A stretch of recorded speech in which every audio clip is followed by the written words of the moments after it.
কোন বাজারে নিয়ে যাবে দাদা হচ্ছে? ইলাম বাজার। বোলপুরে যাও না তুমি? আমি বোলপুরে যাই না, বোলপুরে যায় অনেকে, আমার অল্প অল্প হয় মরা গাছ। গাছ থামানো খুব বেশি করলা খেয়ে গেছে। তাও তো ভালো করেছো তুমি সকালবেলা চলে এসছো মাঠে। গাছের উপায় নেই তো, প্রচণ্ড গরম। তাহলে তুমি ইয়ে করতে পারো, বিকালবেলা তুলে রেখে সকালে বিক্রি করতে পারো। বিকেলবেলা তুলবোটা কখন? তুলতে সময় লাগে, এই তুলতে 12টা বেজে যাবে। বৌদি আছে নাই? না, শরীর খারাপ, সে কালকে ডাক্তার রিপোর্ট করালাম, পরশু দিনে করালাম। এই গরমে সবারই শরীর খারাপ হচ্ছে। হ্যাঁ, গাছ তো শেষের দিকে। গাছে আজকের গাছ নেই, সেই শসা ছিল, শসার মধ্যে দেওয়া ছিল। এখন যেটা হয় সেটাই লাভ।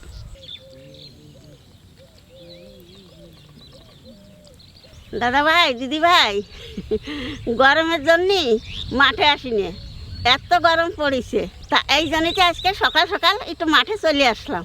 ভাবছি কি আজকে মাঠে যখন আসলাম, রোদ্দুর তো বেশি ওঠে নাই, কটা খেরো নিয়ে যাব। তা আমরা তো খেরো বলি, তোমরা কি বলো তা তো জানি না।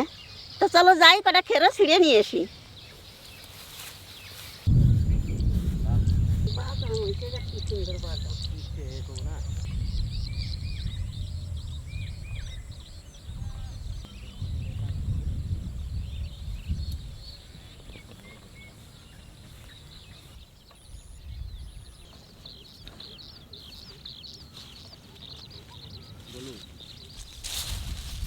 এ দুটো বড় হয়ে গেছে, কচি কচি নেবো। না, এটা বড় হয়নি। কোনটা? এইটা বড় হয়ে গেছে।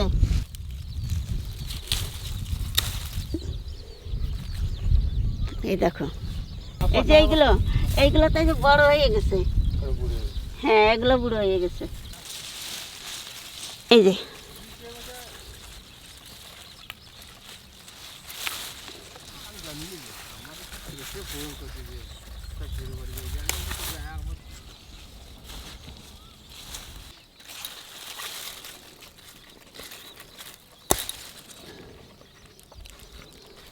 এটা ভালো আছে না? এটা একেবারে ছোট।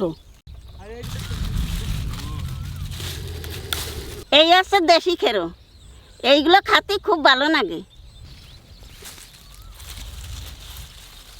এই খেরোটা ভালো আছে।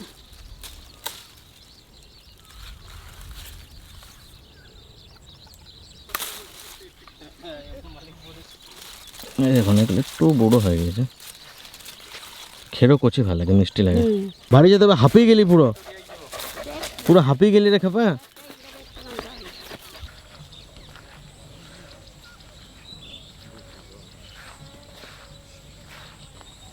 দেখ এই মাথায় সে কথা নিয়েছে, দেখ বাবু নাকি? কোথায় গেছিলে দিদিমা?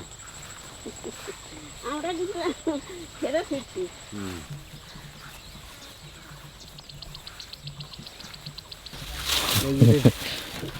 তুলে ফেলালাম রে। কতগুলো ছিল? এই যে এই প্রচুর ঝামেলা খায়, একা একা পক্ষে বিশাল মুশকিল। একা ছাড়া কে আসবে এখন এই গরমের মধ্যে? এটা এটা মুনিশ ফুনিশ কিছু নিতে পারতে। তো বৌদি সরকার মুনিশ পাওয়া যায় না তখন, এত টান মুনিশে।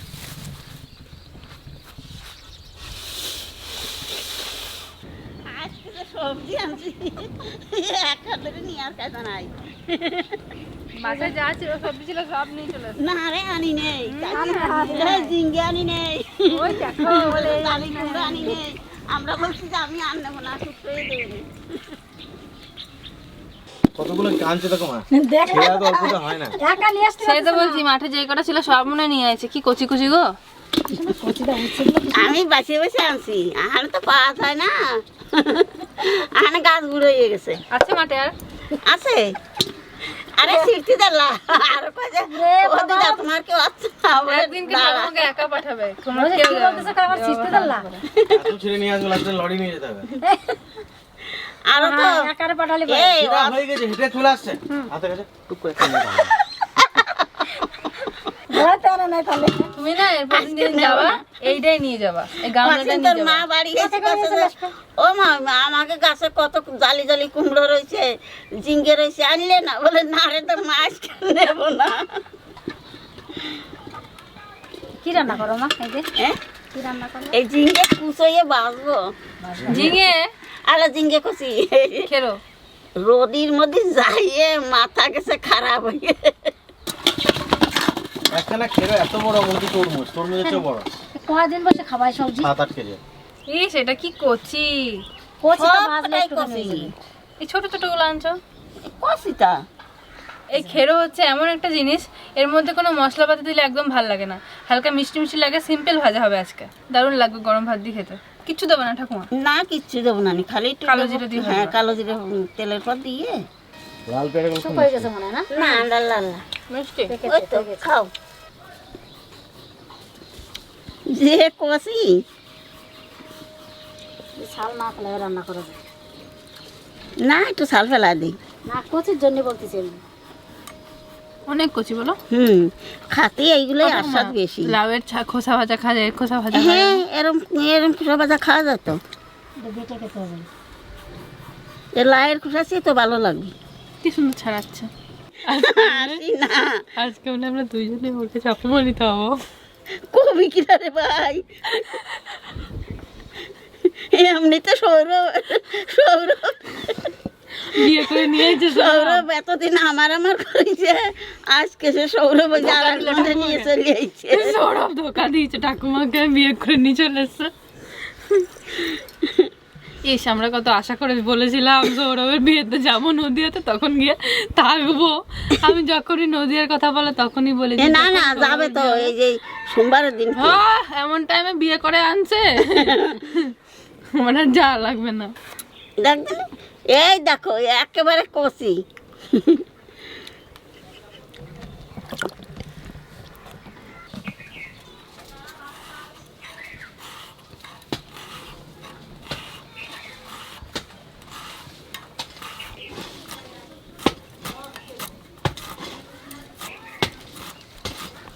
একেবারে কষি। কিছু তো মনে লাগছে না। হ্যাঁ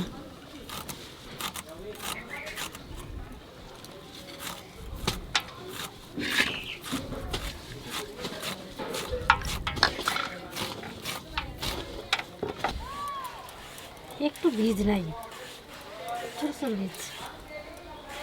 কালকে মাছের জল রান্না। ভালো লাগবে। বাবা মাছের ঝোল খুব লাগে মতন লাগে। চিংড়ি মাছ রান্নলে তো কোনো কথাই হ্যাঁ নেই। চিংড়ি মাছ আমি খাই। ঘন্ট না ঘন্ট শেষে মাছের জল।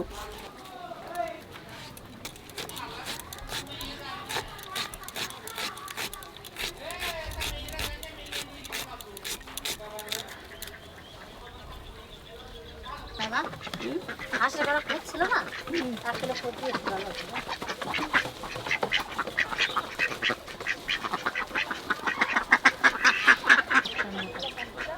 আরো দুটো মোটা হয়ে গেল। আমাদের এত বড় বাগানে যদি কাঠ না হয় তাহলে এটা জাল ধরা কি ভালো। এই খেরা দিয়ে অনেক জল বেরিয়ে না, সেই জন্য কড়াইতে দিয়ে একটু সেদ্ধ ধরে নেবো, একটু লবণ টবণ দিয়ে সেদ্ধ ধরে নেবো। করবে না করে ধরিয়ে নে ধরিয়ে।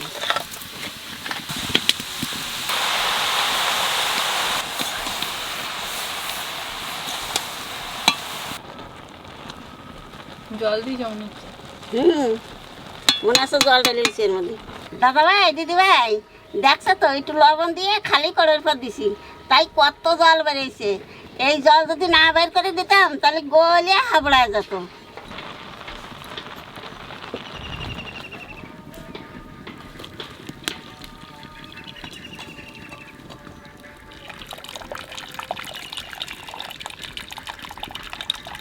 নাড়াচাড়া দাও।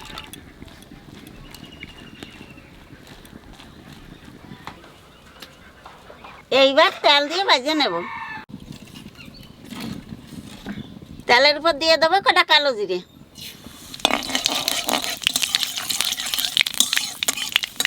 আর কটা কাঁচা লঙ্কা।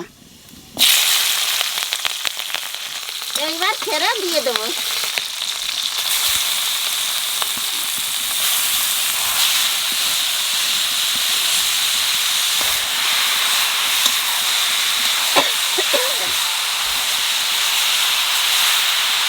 ছেড়ে সেদ্ধ হওয়ার সময় একটু লবণ দিয়েছিলাম, এখানে আর একটু দিয়ে দেবো, আর হাফ চামচ হলুদ দেবো।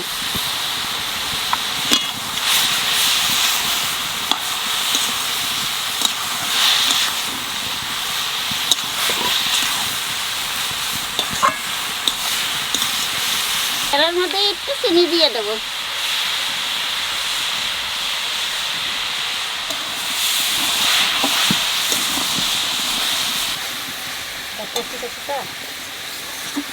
রাখা এটা আমি রাতে রাখবো।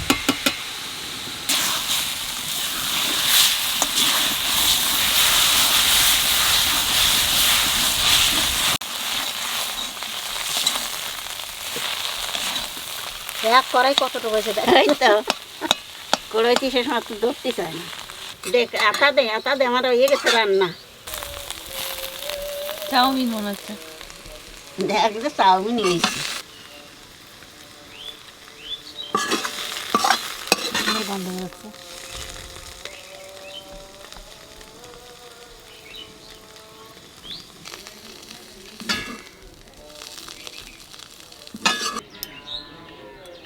খেরোটা তো নিয়ে আসলাম, এই খেরো ভাজাটা আপনারা দেখলেন। আর এই মাংসটা আমি রান্না করেছি একদম কম তেল দিয়ে, সামান্য তেল দিয়ে। এটা আমার একটা স্পেশাল রেসিপি, আমি নিজে রান্না করে খাই এটা। এখন আমি একটু তেল মশলা কম খাচ্ছি। আর ডাল, আমাদের যে গুসাই দাদু ছিল, মানে ঠাকুর দাদার যে গুসাই, তো ওই দাদু একবার আমাদের বাড়িতে খেরো ভাজা খেয়ে এত ভালো লেগেছিলো, ব্যাগ ভর্তি করে খেরো নিয়ে গেছিলো নদিয়া। পায়রাডাঙ্গায় বাড়ি না ওই দাদুদের বাড়ি ছিল। তারপর আমাদের যে নিজের দাদু, সেই দাদু বাড়ি গিয়েছিলাম, ওই দাদুও আমাদের বাড়িতে এলে শুধু খেরো দিয়ে ভাত খেত। এই জিনিসটা একটা এমনই টেস্টি, সিম্পল যদি ভাজা হয় মানে দারুণ লাগে, মানে একটা মিষ্টি, দারুণ সুন্দর মিষ্টি থাকে। এরকম সিম্পলি ভালো লাগবে। এটাতে কিচ্ছু দিলে হবে না, একদম পুরো সিম্পল ভাজতে হবে। সব থেকে হলে তো কোনো মশলা দিয়ে দিলে কোনো টেস্ট থাকবে না।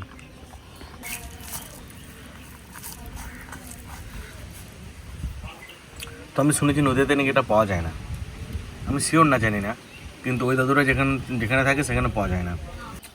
রেসিপিটা তো সিম্পল রেসিপি, কিন্তু কারা কারা প্রথম খেরো ক্ষেত দেখলেন বা খেরো গাছ দেখলেন কমেন্ট করে জানাবেন।